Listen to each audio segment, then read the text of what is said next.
अस्सलाम वालेकुम दोस्तों, वेलकम टू प्लांट्स यार्ड। और आप देख रहे हैं डैडी खान शो। ये पर्पल फूल खिला हुआ है, इसके लिए एक मुझे वीलॉग करना, इसलिए आज मैंने ज़रूरी समझा कि ये फूल साल में एक दफ़ा खिलते हैं।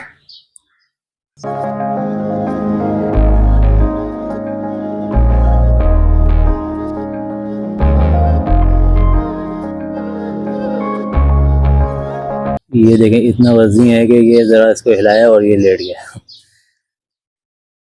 और एक और बर्ड आया था, ये भी मैंने पानी डाला था तो उसकी वजह से इसके अंदर भी गया हुआ है थोड़ा बहुत। तो पानी जबकि ऊपर से डालना नहीं चाहिए। तो ये मैं आपको दिखाना था, इसको ईस्टर लिली बोलते हैं क्योंकि इसके फ्लावर का जो साइज़ है, शेप कुछ लिली की तरह से होता है। ठीक है जी, ये आ गया आपका मेमिलेरिया, इसके पफ लगे हुए हैं। ये इसके बराबर में ये पॉट में लगा हुआ है हवर दिया और टाटा। और इसके बराबर में है एगावे पोटैटोरम। ये देखिएगा कि कितना खूबसूरत इसका ग्राउंड बना हुआ है और ये इसके पफ्स कितने सारे हैं। ये एलो क्या हाइब्रिड वैरायटी है, ये फ्लावरिंग का आ रहा है। ठीक है जी, ये आ गया आपका मेमिलेरिया। मेमिलेरिया के भी फ्लावर बर्ड्स आए हुए हैं, आ रहे हैं, कुछ खिल के ख़त्म हो चुके हैं। ये लगा हुआ है आपका एस्ट्रोफाइटम। ये देखिएगा कितना खूबसूरत इसका फूल है। और इसकी खासियत ये है कि ये दिन में खिलता है सुबह सुबह और शाम होते ही बंद हो जाता है, फिर अगले दिन दोबारा खिल जाता है। 2 दिन तक ये एक फूल चलता है इसका। इसके साथ ही आ गया क्वीन विक्टोरिया। जनाब, इस पौधे को मैंने इतना बड़ा लिया था और इसको 22 ईयर्स हो गए मेरे पास। पहले छोटे पॉट में लगा हुआ था, फिर मैंने इसको बड़े पॉट में लगाया, फिर मैंने इसको यहाँ ज़मीन में उतारा। फिर जनाब ये आ गया सेंसिवेरिया। सेंसिवेरिया की मेरे पास वैराइटीज़ हैं, सारी वैराइटीज़ को लेके मैं आपके लिए वीलॉग बनाऊंगा। ये गेस्टेरिया, ये एलोआ पिंक ब्लश जो कि अभी ग्रीन हुआ हुआ है, लेकिन सर्दियों में स्ट्रेस की वजह से ये पिंक हो जाता है। ठीक है जी, ये हो गया, ये वैराइटीज़ लगी हुई है। ये फोर्मियम है, ये तो मैंने आपको दिखा दिया। हवर्तिया कोरकटाटा, ये बहुत ही रेयर वैरायटी है और ये बहुत ही कम पाया जाता है। इसकी तरह की दूसरा एक वैरायटी होती है, वो रेन वर्दी कहते हैं इसको। वो होता है लोगों के पास, लोग इसको सेम समझते हैं, लेकिन ये डिफरेंट चीज़ है। और इसके सॉइल में इसके बराबर में लगा हुआ है डाइकिया के प्लांट के अंदर एक छोटा सा पेंसिल कैक्टस उग गया है, जो कि सीड से उगा था। आपको ये नज़र आएगा। गोल्डन बैरल कैक्टस है, मेलो कैक्टस है, फेरो कैक्टस है। अब इन तीनों के बारे में वीलॉग है, वो अलग बनाऊंगा। ठीक है जी। और ये आ गया इसके बराबर में जिम्नो कैल्शियम, बहुत ही खूबसूरत पौधा वो कैक्टस है। इसकी ये जो पिंक फ्लावर आपको नज़र आ रहे हैं, ये कई महीने तक छोटे छोटे बर्ड्स आते रहते हैं। ये फ्लावर बड़े खूबसूरत होते हैं और कई दिन तक खिले रहते हैं। काफ़ी सारे आ चुके हैं, अभी पीछे बैकअप पे थोड़े बहुत रह गए। और ये आ गया आपका जेब्रा हवर्दिया। ये मेरे पास काफ़ी सारे इसके अंदर फंस गए हैं। इसको गमले को निकाल के मैं आपके लिए एक वीलॉग बनाऊंगा कि इसके पप्स कैसे मल्टीप्लाई किए जाते हैं। सिलेंड्रो अपेरेंटिया, ये देखिएगा बहुत पुराना प्लांट है ये मेरे पास। अच्छा, मैं अब ज़्यादा आगे जाता जाऊंगा तो फिर काफ़ी लंबा वीलॉग हो जाएगा। मैं चाह रहा हूँ कि स्पेसिफिक रहे इसी प्लांट तक। और ठीक है जी, ये हो गया एक प्लांट, वेरीगेटेड जेड प्लांट के बारे में बड़ी डिटेल में आपको वीडियो करने वाला हूँ। इसकी बोनसाई से लेके इसकी कटिंग और ये सारी चीज़ें सॉइल मिक्स के बारे में, ये छोटा सा जी हमारा ये ओवरव्यू है।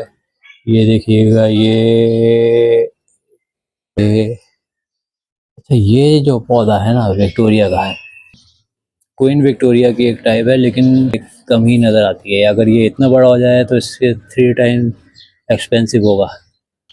इसके लिए प्रोग्राम किया था तो मैंने दूसरे कैक्टस का भी आपको ओवरव्यू दे दिया है। अब मैं आपको अपने फ्रंट यार्ड पे लेके जाने वाला हूँ। जी दोस्तों, मैं आपको ले आया हूँ फ्रंट यार्ड पे। जैसा कि मैंने आपको बताया था, मैंने यहाँ भी इकिनोप्सिस ऑक्सीगाना लगाया हुआ है, ईस्टर लिली। इसमें सेम टाइमिंग पे, ना 1 मिनट आगे ना 1 मिनट पीछे, ना 1 दिन आगे ना 1 दिन, उसी साल के अंदर पूरे साल में टाइमिंग भी सेम। और ये काफ़ी डिस्टेंस लगे हुए हैं, लेकिन क्या रीज़न है इसके, ये फूल दोनों में सेम टाइमिंग पे आते हैं। और इसके बारे में कमेंट्स कीजिएगा, कोई एक्सपर्ट ओपिनियन दे दीजिएगा, और लाइक और सब्सक्राइब ज़रूर कीजिएगा, क्योंकि आगे जाके मैं आपको बहुत सी ऐसी चीज़ें दिखाने वाला हूँ जो आप देखेंगे तो फ़ायदा होगा। जैसे कि ये कैक्टस गार्डन मैंने बनाया है, और इसके बारे में भी आपको छोटा सा मैं ओवरव्यू दे देता हूँ। और आगे जाके वीलॉग मैं बनाऊंगा कि इसके अंदर एक नया कैक्टस गार्डन आगे मैंने जगह छोड़ी हुई है इसकी, बनाने वाला हूँ। और इसके अंदर रॉक्स रखे हुए हैं, इसका सॉइल मिक्स कैसे बनेगा। ये काफ़ी 42 वैरायटीज़ लगी हुई हैं यहाँ। तो ये है, ये देखिएगा, एगावे के पप्स लगे हुए हैं, एक्टिया है, डाइकिया है, एगावे हैं, इसको लोग एगेव बोलते हैं यहाँ पर। तो ये देखिएगा, इनके मदर प्लांट्स हैं एगावे के, और पेंटिया की भी काफ़ी वैरायटीज़ लगी हुई हैं। ये बनी एयर लगा हुआ है, ये एलो की वेरीगेटेड वैरायटी है, एलोवेरा की। ठीक है जी, ये काफ़ी वैरायटीज़ आ गई। इन सब के बारे में मैं आने वाले वक्त में वीलॉग्स करूँगा कि इनकी प्रोपेगेशन कैसे होगी और ये सब। तो ये देखिए, इतना खूबसूरत फूल है ये, ज़बरदस्त।